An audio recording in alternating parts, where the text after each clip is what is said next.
স্বাগত নিউজ 24 দেশ সংবাদে। সাথে আছি আমি আরিফা হোসেন।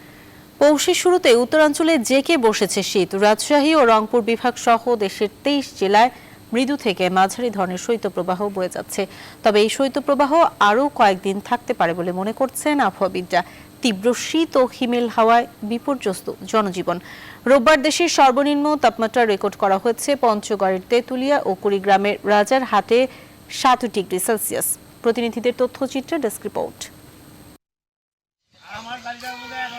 পঞ্চগড়ে বয়ে যাচ্ছে মাঝারি শৈত্যপ্রবাহ। কয়েকদিন ধরে এখানে তাপমাত্রা কমতে শুরু করেছে। রোববার দেশের সর্বনিম্ন তাপমাত্রা তেঁতুলিয়ায় রেকর্ড করা হয়েছে 7 ডিগ্রি সেলসিয়াস। তীব্র শীত ও হিমেল হাওয়ায় বিপর্যস্ত এখানকার জনজীবন।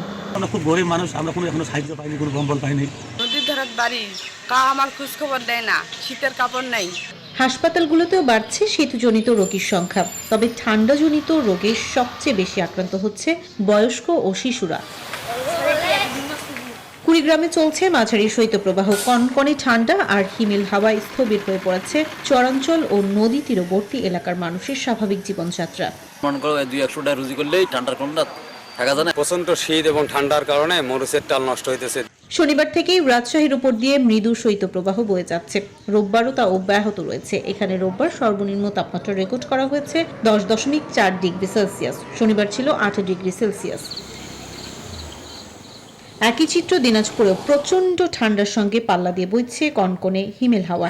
এই শীতে বেশি বিপাকে পড়েছে খেটে খাওয়া শ্রমজীবী মানুষ। ঠান্ডা খুব বাড়িয়ে দিয়েছে, কুয়াশা, এই যে হাত পা মোটামুটি বদশা হচ্ছে। আজকের শীত বেশি, তারপর কুয়াশা খুব। তবে মৃদু থেকে মাঝারি শৈত্যপ্রবাহ আরও 2 থেকে 3 দিন স্থায়ী হতে পারে বলে জানিয়েছেন আবহাওয়াবিদরা। চলতি ডিসেম্বরের শেষের দিকে আরও একটি মৃদু থেকে মাঝারি ধরনের শৈত্যপ্রবাহ বিরাজ করতে পারে। রংপুরের শৈত্যপ্রবাহে স্থবির হয়ে পড়েছে এখানকার জনজীবন। শীতের সঙ্গে পাল্লা দিয়ে এখানকার হাসপাতালগুলোতে বেড়েছে নিউমোনিয়া, ডায়রিয়া সহ শীতজনিত রোগীর সংখ্যা। Desk report, news 24। ইতিহাস ঐতিহ্যের সাক্ষী চট্টগ্রামে লালদিঘি ময়দানের সংস্কার ও আধুনিকায়ন করা হচ্ছে। বঙ্গবন্ধু মুরাল, ভাষা সৈনিকদের টেরাকোটা ও 66-র 6 দফা আন্দোলনের বিষয়বস্তুকে নিয়ে নতুন রূপে সাজানো হচ্ছে ময়দানকে। এরই মধ্যে প্রকল্পের প্রায় 80% কাজ শেষ হয়েছে। আগামী মাসের আনুষ্ঠানিক উদ্বোধন করবেন প্রধানমন্ত্রী শেখ হাসিনা। ফাতেমা জান্নাত মুমুর তথ্য ছবিতে ডেস্ক রিপোর্ট। লালদিঘির ময়দান হাজারো ইতিহাসের সাক্ষী। 1966 সালের 25 ফেব্রুয়ারি এ ময়দান থেকেই বাঙালি জাতির মুক্তির সনদ 6 দফা ঘোষণা করেছিলেন বঙ্গবন্ধু শেখ মুজিবুর রহমান। দীর্ঘ বছর পরে হলেও এই লালদিঘির ময়দানের ঐতিহ্য ধরে রাখতে করা হচ্ছে সংস্কার ও আধুনিকায়ন। বঙ্গবন্ধু মুরাল সম্বলিত মুক্তমঞ্চ, ভাষা সৈনিকদের 18টি টেরাকোটা, ব্রিটিশ বিরোধী আন্দোলন সহ 6 দফা চিত্রের মাধ্যমে বাংলার সমৃদ্ধ ইতিহাসের এক নতুন রূপে সজ্জিত করা হচ্ছে লালদিঘি ময়দানকে। ইনশাআল্লাহ লালদিঘির ঐতিহ্য অনেক ভালো হয়েছে এবং কাজগুলো অনেক ভালো সুন্দরভাবে করা হয়েছে। রং তুলির কাজ চলতেছে, খুব দূরত্ব। আমরা চেষ্টা করতেছি যে 1 সপ্তাহ খানিকের ভিতরে কাজটা শেষ করার জন্য। নান্দনিক ও আকর্ষণীয় করে তুলতে মাঠ জুড়ে লাগানো হয়েছে সবুজ ঘাস। রাতের আধারেও সোলার প্যানেলের মাধ্যমে আলোয় আলোকিত থাকবে পুরো মাঠ। ব্রিটিশ বিরোধী আন্দোলন থেকে স্বাধীনতা যুদ্ধ এবং স্বদেশ প্রত্যাবর্তন পর্যন্ত এগুলো ফুটে তোলা হয়েছে, যেন আমাদের ভবিষ্যৎ প্রজন্ম সঠিক ইতিহাসটা, মুক্তিযুদ্ধের সঠিক ইতিহাসটা জানতে পারে। প্রায় 4 কোটি টাকা ব্যয়ে প্রকল্পটি বাস্তবায়ন করছে শিক্ষা প্রকৌশল অধিদপ্তর। প্রকল্পের কাজ 80% পর্যন্ত সমাপ্ত হয়েছে। আশা করি আগামী মাসের 15 তারিখ দিকে আমাদের মাননীয় প্রধানমন্ত্রী এটা উদ্বোধন করতে পারবেন। প্রধানমন্ত্রী শেখ হাসিনার ভিডিও কনফারেন্সের মাধ্যমে নতুন রূপে সজ্জিত লালদিঘি ময়দান উদ্বোধন করার কথা রয়েছে। Desk report, news 24।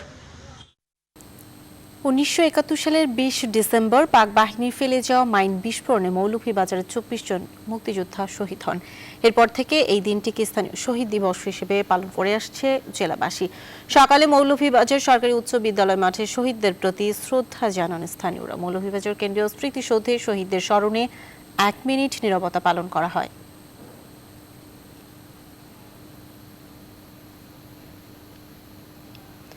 কুষ্টিয়ায় Bangabandhu Sheikh Mujibur রহমানের নির্মাণাধীন ভাস্কর্য ভাঙার প্রতিবাদে আজও দেশের বিভিন্ন স্থানে নানা কর্মসূচি পালন করেছে বিভিন্ন শ্রেণী পেশার মানুষ। বরিশাল নগরীর সদর রোডে সকালে বাংলাদেশ শিক্ষক সমিতি আঞ্চলিক শাখার উদ্যোগে মানববন্ধন অনুষ্ঠিত হয়। এ সময় বক্তারা বলেন, বঙ্গবন্ধুর ভাস্কর্যে আঘাত করা মানে স্বাধীনতাকে আঘাত করা। এই অপশক্তির বিরুদ্ধে আইন অনুযায়ী ব্যবস্থা নেওয়ার দাবি জানান তারা। একই প্রতিবাদে নোয়াখালীতে মানববন্ধন ও বিক্ষোভ সমাবেশ করেছে জেলা শিক্ষক সমিতির নেতাকর্মীরা। বঙ্গবন্ধু শেখ মুজিবুর রহমানের ভাস্কর্য ভাঙার ঘটনায় জড়িতদের দৃষ্টান্তমূলক শাস্তি চান তারা।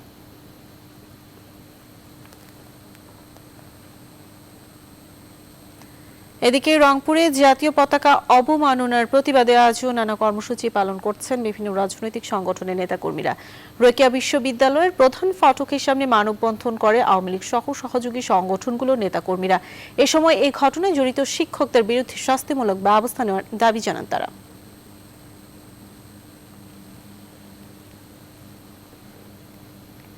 নওগাঁয় ঘর দেওয়ার নামে কোটি টাকা আত্মসাতের অভিযোগ উঠেছে স্থানীয় জনপ্রতিনিধিদের বিরুদ্ধে।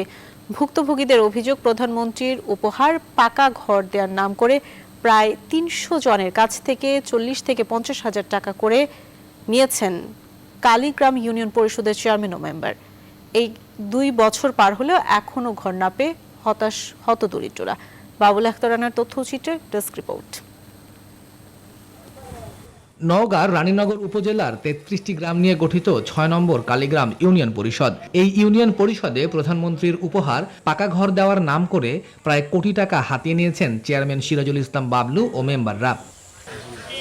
ভুক্তভোগীদের অভিযোগ, এসব ঘর বিনামূল্যে দেওয়ার কথা থাকলেও প্রায় ৩০০ জনের কাছ থেকে ৪০ থেকে ৪৫ হাজার টাকা করে নিয়েছেন চেয়ারম্যান ও মেম্বাররা। ২ বছর পেরিয়ে গেলেও এখনও দৃশ্যমান নয় এসব ঘর। এ ঘটনায় জড়িতদের বিচার ও টাকা ফেরত চান তারা। আমি এনাম পরে কাজ কাম করে খাই, আমার কানা ঘরের আশা করেছিলাম, ঘর দিতে চাইছিল, আমার টাকা ৩০,০০০ টাকা নেই। বাবলু চেয়ারম্যান আমি ৪০,০০০ টাকা দিয়েছি। ৩৪ মাস হলে 2 বছর হবে, আজ পর্যন্ত কোনো ঘরও দেওয়ার কথা নেই, কোনো টাকা দেওয়ারও কথা নেই। তবে অভিযোগ অস্বীকার করেছেন অভিযুক্ত জনপ্রতিনিধিরা। এই ঘরের ব্যাপারে আমি কোনো লোকের কাছ থেকে টাকাও নিইনি এবং কাউকে আমি এই ব্যাপারে কোনো টাকাও দিই। কতিপয় লোকের কাছে টাকা নিয়ে ঘর দেওয়ার কত করে টাকা নেওয়ার কত প্রশ্ন আসছে, কিন্তু এটা আমি জানি না। তবে ঘরের অনেক লিস্ট পাঠানো হচ্ছে সরকারিভাবে বা বিভিন্নভাবে পাঠানো হচ্ছে, সেটা হয়তো বা হবে। তবে এরই মধ্যে এ বিষয়ে উপজেলা নির্বাহী কর্মকর্তার কাছে লিখিত অভিযোগ দিয়েছেন ভুক্তভোগীরা, আর তদন্ত সাপেক্ষে ব্যবস্থা নেওয়ার আশ্বাস দিয়েছেন সংশ্লিষ্টরা। ঘর করার নাম করে তাদের কাছ থেকে কিছু টাকা হাতিয়ে নিয়েছে, সেখানে স্থানীয় চেয়ারম্যানের বিরুদ্ধে একটা অভিযোগ দিয়েছে। তো সেই অভিযোগের প্রেক্ষিতে আমরা তদন্ত কার্যক্রম চলমান আছে। এ ঘটনায় এরই মধ্যে ৩ সদস্যর তদন্ত কমিটি গঠন করা হয়েছে। Desk report, news 24। নিউজ 24 দেশ সংবাদে নিচ্ছে একটি বিরতি, ফিরছে একটু পর, সঙ্গেই থাকুন। আর একবার স্বাগত, দেখছেন নিউজ 24 দেশ সংবাদ।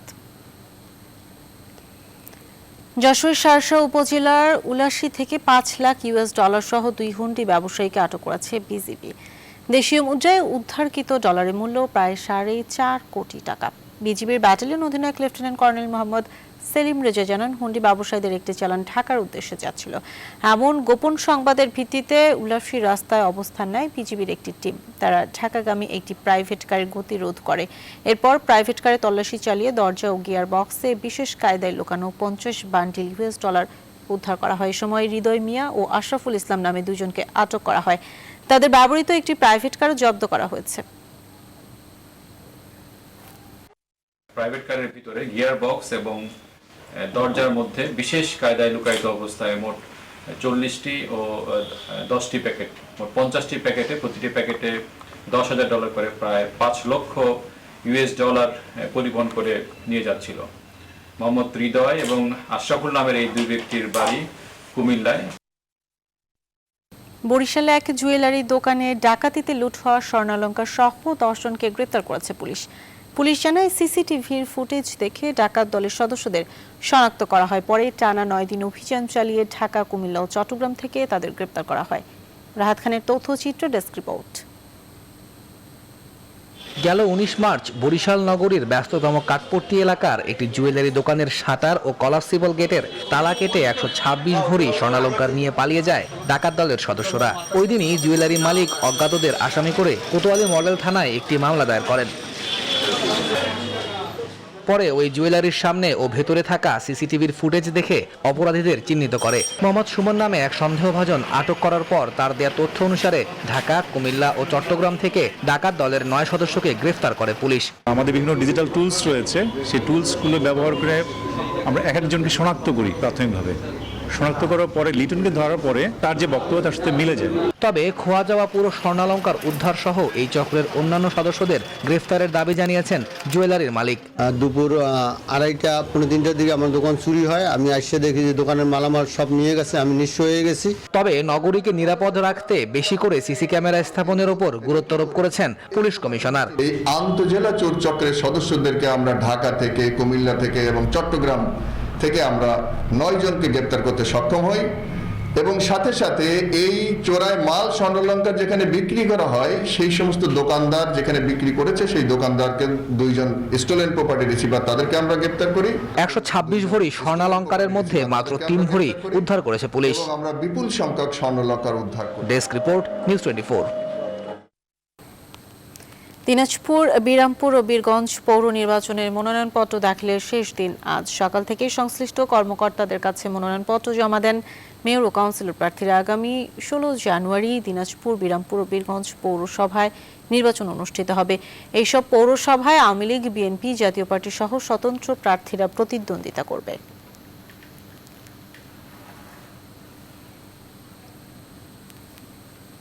নিউজ 24 দেশ সংবাদে সময় আরেকটি বিরতির ফিরছি, একটু পর সঙ্গেই থাকুন। আরেকবার স্বাগত, দেখছেন নিউজ 24 দেশ সংবাদ। সমুদ্রপথে পণ্য পরিবহনে চট্টগ্রাম বন্দর হবে ভারত ও ভুটানের গেটওয়ে, এমন মন্তব্য করেছেন বাংলাদেশে নিযুক্ত ভারতীয় হাই কমিশনার বিক্রম দোরাইস্বামী। এই সময় তিনি আরো বলেন, বাংলাদেশের সাথে ভারতের বন্ধুত্বপূর্ণ সম্পর্ক দীর্ঘদিনের, তাই এদেশে ভারতের বিনিয়োগ বাড়াতে চেষ্টাও রয়েছে তার। সকালে চট্টগ্রামের ওয়ার্ল্ড ট্রেড সেন্টার হলে চট্টগ্রাম চেম্বারের নেতৃবৃন্দদের সাথে বৈঠকে এসব কথা বলেন ভারতীয় high commissioner. 50 years of India-Bangladesh relations. Let us pledge to do so much more in the sphere of business, in the sphere of joint production, and most of all, if we can realize the historic potential of Chattogram as the international gateway for the entire eastern seaboard of, that is Bangladesh, eastern and northeastern India. পায়রা নদীর অব্যাহত ভাঙনে হুমকির মুখে পড়েছে বরগুনার তালতলী উপজেলার শুভ সন্ধ্যা সমুদ্র সৈকত। পাশেই নির্মাণাধীন তাপবিদ্যুৎ কেন্দ্রের অবকাঠামো নির্মাণে বারবার বালু উত্তোলনের কারণে এই অবস্থার সৃষ্টি হয়েছে বলে অভিযোগ স্থানীয়দের। ভাঙনের কবল থেকে সৈকত রক্ষা ও এর সৌন্দর্য বর্ধনে নানা উদ্যোগের কথা জানিয়েছে জেলা প্রশাসক। সুমন শিকদারের তথ্য ছবিতে ডেস্ক রিপোর্ট। একদিকে বঙ্গোপসাগরের সীমাহীন জলরাশি, আরেকদিকে স্নিগ্ধ ঝাউবন, অন্যদিকে খরস্রোতা পায়রা ও বিষখালীর অবারিত জলমোহনা। নৈসর্গিক সৈকতে সূর্যোদয় ও সূর্যাস্তের দৃশ্য যেন অনন্য এক ইন্দ্রজালে আটকে দেয় দর্শনার্থীদের। তাই ভ্রমণ পিপাসুদের কাছে অল্প দিনেই জনপ্রিয় হয়ে ওঠে শুভ সন্ধ্যা সমুদ্র সৈকত। সাম্প্রতিক সময়ে অব্যাহত ভাঙনে বিলীন হতে বসেছে সৈকতটি। স্থানীয়দের অভিযোগ, নির্মাণাধীন কয়লাভিত্তিক তাপবিদ্যুৎ কেন্দ্রের অবকাঠামোগত উন্নয়নে বারবার বালু উত্তোলনের কারণে পার্শ্ববর্তী এলাকায় ব্যাপক হারে ভাঙন দেখা দিয়েছে, যার প্রভাব পড়েছে শুভ সন্ধ্যা সমুদ্র সৈকতেও। হাজারো গাছ নষ্ট হয়ে যাচ্ছে শুধু ওই বালি তোলার কারণে। সরকার যদি এটাকে টিকেই রাখে, অনেক পর্যটন আসবে। ভাঙনে বিপর্যস্ত সৈকত ও ঝাউবনের বর্তমান অবস্থা দেখে হতাশ দর্শনার্থীরা। সেই সঙ্গে সৈকতে গড়ে তোলা অবকাঠামোর ক্ষতি হওয়ায় বিপাকে পড়েছে কয়েকশো ব্যবসায়ী। পর্যটকের লোক আসছে, কোনো শান্তি নাই। এখানে দোকান ছিল, তো দোকান অনেক নদীর ভিতরে চলে গেছে। এখন বালু উত্তোলনের কারণে ভাঙনের বিষয়ে জানতে চাইলে তাপবিদ্যুৎ কেন্দ্রের কোনো কর্মকর্তাই ক্যামেরার সামনে কথা বলতে রাজি হননি। পানি উন্নয়ন বোর্ডের মাধ্যমে স্থায়ী বেড়িবাঁধ নির্মাণ সহ নানা পদক্ষেপের মাধ্যমে শুভ সন্ধ্যা সৈকতকে রক্ষার উদ্যোগ নেওয়া হয়েছে বলে জানালেন জেলা প্রশাসক। পানি উন্নয়ন বোর্ডের মাধ্যমে সেখানে 102 কোটি টাকার একটা মহাপরিকল্পনা নেওয়া হয়েছে, যাতে ভাঙন রোধ করা যায় এবং সৌন্দর্য বৃদ্ধি করার জন্য আমরা ওয়াকওয়ে নির্মাণ করছি। চীনা কোম্পানি আইসোটেক ও বরিশাল ইলেকট্রনিক পাওয়ার কোম্পানি লিমিটেডের যৌথ উদ্যোগে তালতলীর অঙ্কুজানপাড়া গ্রামে নির্মিত হচ্ছে 350 মেগাওয়াট কয়লা ভিত্তিক তাপবিদ্যুৎ কেন্দ্র। Desk report, news 24। যশোরের শাসায় রোটারি ক্লাবের পক্ষ থেকে শতাধিক অসহায় ও দুস্থ শীতার্ত পরিবারের মাঝে কম্বল বিতরণ করা হয়েছে। সকালে নভরুন বাজারে শতাধিক অসহায় ও দুস্থ শীতার্ত পরিবারের মাঝে কম্বল বিতরণ করেন বুরুজ বাগান মাধ্যমিক বালিকা বিদ্যালয়ের সাবেক প্রধান শিক্ষক রেবেকা সুলতানা। প্রচণ্ড শীতে শীত বস্ত্র পেয়ে খুশি অসহায় ও দুস্থরা।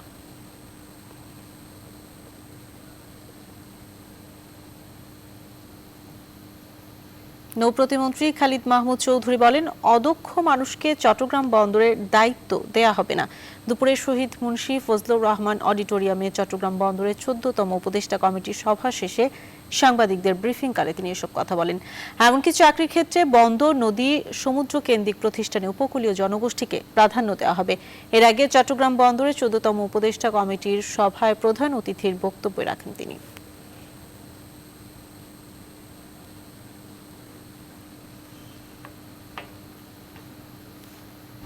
এই ছিল দেশ সংবাদ। এখন সাথে থাকার জন্য ধন্যবাদ সবাইকে।